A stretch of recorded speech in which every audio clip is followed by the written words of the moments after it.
السلام علیکم ناظرین، ڈرامہ سیریل احسان فراموش کے نیکسٹ ایپیسوڈ کا نیا ٹیزر جاری کر دیا گیا ہے۔ سب سے پہلے آپ دیکھیں گے جہاں پر حمزہ کو تو پوری طرح سے فلک نے اپنے قابو میں کر لیا ہے اور اس کا جو مقصد اور ارادہ تھا اس میں وہ پوری طرح سے کامیاب ہو گئی ہے۔ بالآخر آپ دیکھیں گے وہ نکاح بھی کر لیتی ہے، لیکن دوسری طرف سب سے پہلے کبیر اور نوال کی بات کریں تو وہ اسے سمجھاتا ہے کہ اتنی محبت اور خلوص کے بعد بھی اگر کوئی شخص آپ کا نہ ہوا، اس نے آپ کی وفاؤں کی لاج نہیں رکھی، تو اس کا مطلب یہ ہے کہ وہ شخص کبھی آپ کا تھا ہی نہیں۔ ایک طرف حمزہ نے امیدیں توڑی تو دوسری طرف اس کی اپنی بہن اس کی خوشیوں کی دشمن بن گئی ہے۔ ادھر سب سے پہلے اگر بات کرتے ہیں حمزہ اور یہاں پر فلک کی، تو حمزہ کو فلک حاصل کر لیتی ہے، اس سے شادی کر لیتی ہے، اس کے گھر تک پہنچ جاتی ہے۔ آپ دیکھیں گے جہاں پر شادی کی پہلے ہی دن صبح سویرے بریک فاسٹ پہ جب سب ملتے ہیں، ایسے میں آپ دیکھیں گے جہاں پر جب فلک کھانے کے لیے بیٹھتی ہے تو یہاں پر حمزہ کی ماں صاف کہہ دیتی ہے کہ اس کو کوئی اجازت نہیں، یہ ہمارے ساتھ بیٹھ کر کھانا نہیں کھا سکتی۔ اب یہاں پر فلک منہ چڑھا کر وہاں سے سیدھا اپنے کمرے میں چلی جاتی ہے۔ حمزہ کی بات کریں تو وہ تو فلک کے عشق میں ایسا گرفتار ہوا ہے کہ اسے اپنی ماں بہن کا کوئی محبت یا ان کا کچھ نظر نہیں آ رہا،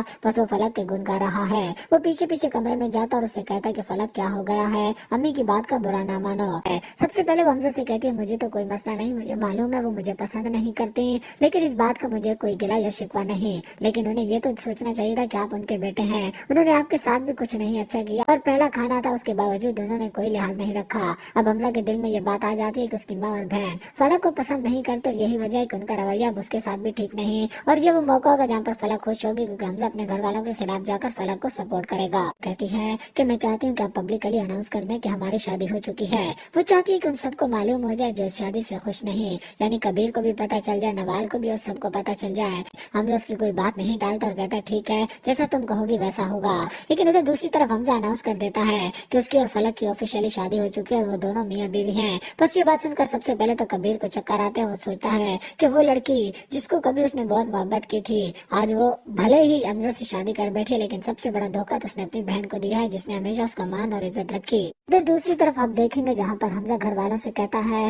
کہ شادی اور میں نے اناؤنسمنٹ کرنی ہے، سب کو بتانا ہے، میں پارٹی دے رہا ہوں۔ اب ایسے میں یہاں پر حمزہ کی ماں کہتی ہے کہ شادی کی پارٹی تب ہوتی ہے صرف شادی میں سارے گھر والے خوش ہوں، لیکن تم نے تو چھپ کر شادی کی ہے۔ آپ دیکھیں گے جب شادی یعنی شادی کا آفیشیل انویٹیشن اور یہاں پر پارٹی کا کارڈ ناول کے پاس جاتا ہے تو ناول وہ دیکھ کر حیران ہو جاتی ہے، اس کے پاؤں تلے سے زمین نکل جاتی ہے کہ فلک اور حمزہ نے شادی کر لی، یعنی اس کی اپنی بہن نے اس کی پیٹ میں چھرا گھوما۔ حمزہ نے تو جو دکھ اور درد دیے تھے وہ اسے نکل آتی، لیکن اس کی اپنی بہن نے جو اس کے ساتھ کیا وہ سوچ تک نہیں سکتی تھی۔ یہی وجہ کہ آپ دیکھیں گے ہو سکتا ہے کہ یہاں پر وہ صدمے سے بے ہوش ہو جائے، یا تو یہ بھی ہو سکتا ہے کہ وہ یہاں پر سوسائڈ اٹیمپٹ کر لے، کیونکہ آپ دیکھیں گے جہاں پر وہ اپنے بیڈ پر پڑی ہوتی ہے، ملازمہ آ کر اسے اٹھاتی ہے، نوال بی بی کا نام بھی لیتی ہے، لیکن وہ نوال اٹھنے کا نام نہیں لیتی، اس کو سیدھا کیا جاتا تو وہ یہاں پر بے ہوش ہوتی ہے۔